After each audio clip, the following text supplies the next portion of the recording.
आणि मुंबईसोबत तिकडे ठाण्यात देखील पावसाने आता जोरदार बॅटिंग केलेली आहे। ठाण्यात मुसळधार पावसामुळे लोकलच्या सेवेवरती परिणाम झालेला बघायला मिळतोय। ठाण्याच्या पुढे मध्य रेल्वेची वाहतूक ठप्प झाली अशी ताजी माहिती आता समोर येतेय। जोरदार पावसाचा मध्य रेल्वेवरती परिणाम झालेला आहे। ट्रॅकवरती पाणी साचलेलं आहे।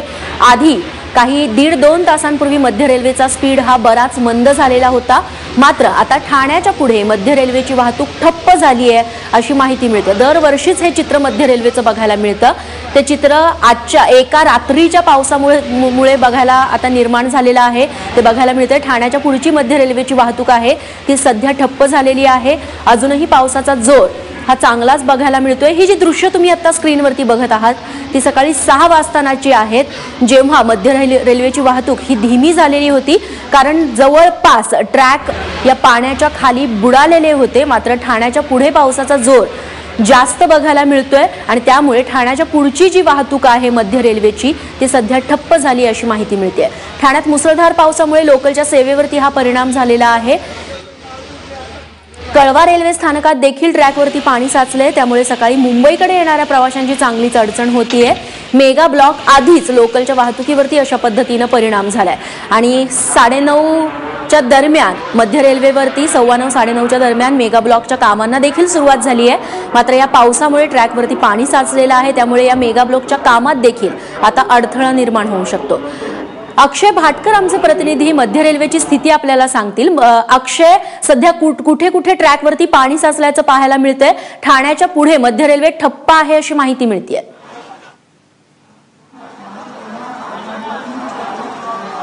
ठाण्याच्या पुढे मध्य रेल्वे पूर्णतः ठप्प झाली आहे। सध्या मी या ठाणे स्थानकांमध्ये आहे। अगदी काही वेळापूर्वी या ठाणे स्थानकामध्ये या ट्रॅकच्या वरपर्यंत पाणी होतं। सध्या ते पाणी ओसरले तर देखील काही ठिकाणी अजूनही पाणी आहे। ठाण्याच्या पुढे जी वाहतूक आहे ती पूर्णतः मुलुंडच्या नंतरची वाहतूक आहे ती पूर्णतः फास्ट ट्रॅकवरून वळवण्यात आलेली आहे। त्याच्यामुळे ठाणे, दिवा, ठाणे, कळवा, मुंब्रा या स्टेशनवर सध्या गाड्या नाहीत। दिव्याची जी वाहतूक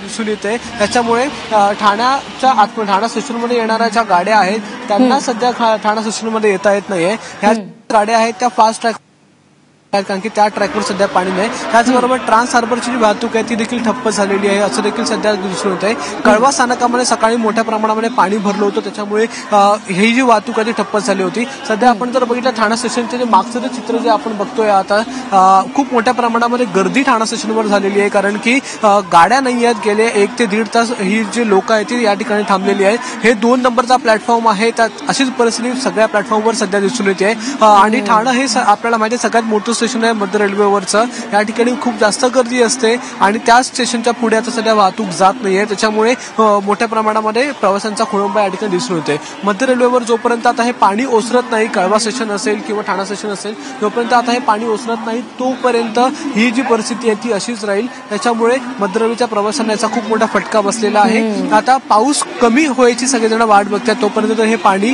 जाऊ शकत नाही।